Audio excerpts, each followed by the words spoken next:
بسم اللہ الرحمن الرحیم۔ معاف ہر بار کرو مگر اعتبار ایک بار ہی کرو۔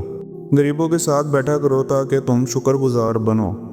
دعا وقت لیتی ہے لیکن قبول ہونے سے پہلے تمہارا صبر آزماتی ہے۔ دوستوں کے غم میں شامل ہوا کرو ہر حال میں، لیکن خوشیوں میں تب تک نہ جانا جب تک وہ خود نہ بلائے۔ جب تم سکون کی کمی محسوس کرو تو توبہ کرو، کیونکہ انسان کے گناہ اسے بے چین رکھتے ہیں۔ جب کچھ نہ ہو تو صبر کرو، اور جب سب کچھ ہو تو قدر کرو۔ بدلہ لینے والوں سے مت ڈرو، ہمیشہ معاف کرنے والوں سے ڈرو، کیونکہ ان کا بدلہ اللہ لیتا ہے۔ جس کا ملنا دعا سے بھی ممکن نہیں ہوتا، وہ چیز بھی تہجد سے مل جاتی ہے۔ اللہ تمہاری زبان کو مانگنے کی ہمت تب دیتا ہے جب وہ تمہاری دعاؤں پر راضی ہونا چاہتا ہے۔ اللہ اس زبان سے نکلی ہوئی کوئی بھی دعا رد نہیں کرتا جو اس کے محبوب صلی اللہ علیہ وسلم پر درود شریف بھیجتی ہے۔ رشتوں کو جوڑے رکھنے کے لیے کبھی اندھا، کبھی بہرا، تو کبھی گنگا ہونا پڑتا ہے۔ جب تمہیں لگے تمہارا کوئی نہیں تو آسمان کی طرف دیکھنا، وہاں وہ ہے جو ہمیشہ سے تمہارا تھا اور ہمیشہ تمہارا رہے گا۔ اللہ صرف تمہارے راستوں کو موڑتا ہے، تمہاری دعاؤں کو نہیں۔ وہ تمہیں اپنے طریقے سے تمہاری من پسند منزل تک لاتا ہے۔ اور انسان کو اللہ کی محبت تب نظر آتی ہے جب اسے دنیا کی محبت تھکا دیتی ہے۔ جو انسان یہ سمجھتا ہے کہ اللہ جو کرتا ہے وہ ہمارے لیے بہتر ہوتا ہے، وہ کمال کا ایمان رکھتا ہے۔ 3 کام اللہ کو بہت پسند ہے: ٹوٹے ہوئے دلوں کو جوڑنا، نہ چاہتے ہوئے بھی کسی کو معاف کرنا، اور کسی کے گناہ پر پردہ ڈالنا۔ شک کو اپنوں پر غالب مت آنے دو، ورنہ تمہیں دنیا میں کوئی ہمدرد نہیں مل سکے گا۔ جب اللہ کسی کو پسند کرتا ہے تو اس کی پریشانیاں بڑھا دیتا ہے تاکہ اسے اپنے قریب کر سکے۔ بہترین انسان اپنے عمل سے پہچانا جاتا ہے، ورنہ اچھی باتیں تو برے لوگ بھی کرتے ہیں۔ عاقل اپنے کام پر اور جاہل اپنی امیدوں پر بھروسہ کرتا ہے۔ عاقل کمال چاہتا ہے اور جاہل مال چاہتا ہے۔ اپنے آپ کو اچھا سمجھنا عیب دار ہونے کی دلیل اور کم عقلی کی علامت ہے۔ جو اللہ کے سوا کسی دوسرے سے نفع پہنچنے کی امید رکھتا ہے، اس کی امیدیں جھوٹی ثابت ہوتی ہے۔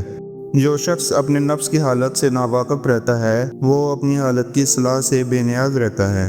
اپنے دل میں اتنی نفرتیں مت رکھو، کیونکہ جس دل میں نفرت ہوتی ہے اس دل میں اللہ نہیں بستا۔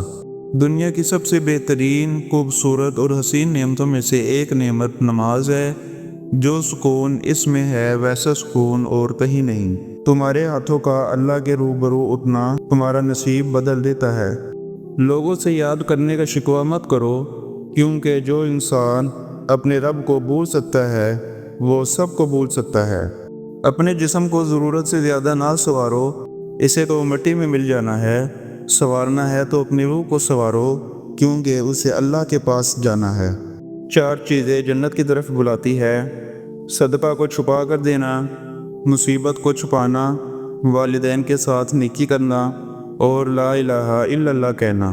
اللہ تعالیٰ تمہارے لیے 3 باتیں پسند نہیں کرتا: بلا وجہ کی گپ شپ، فضول خرچی، اور لوگوں سے مانگنا۔ 3 چیزیں انسان کو اللہ سے دور کرتی ہے: اپنے عمل کو زیادہ سمجھنا، اپنے گناہوں کو بھول جانا، اور اپنے آپ کو سب سے بہتر سمجھنا۔ جس کا ظرف دیکھنا ہو اسے عزت دو، فطرت دیکھنی ہو تو اسے آزادی دو، نیت دیکھنی ہو تو اسے قرض دو، خصلت دیکھنی ہو تو اس کے ساتھ کھانا کھاؤ۔ اللہ کبھی 2 مخلص لوگوں کو جدا نہیں کرتا، جدا تب کرتا ہے جب دونوں میں سے کوئی ایک منافق ہو۔ اللہ کبھی کسی مخلص کو منافق سے نہیں جوڑتا۔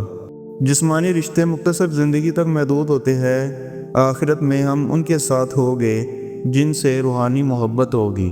کسی بے تب تک بھروسہ نہ کرو جب تک اسے اپنے لیے غصے میں نہ دیکھ لو۔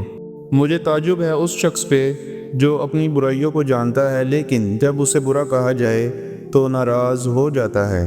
لوگ جتنا بھی دل دکھائے، یہ یاد رکھا کرے کہ جب اللہ کے بندے ہمیں توڑتے ہیں تو ان کا توڑنا ہمیں اللہ سے جوڑتا ہے۔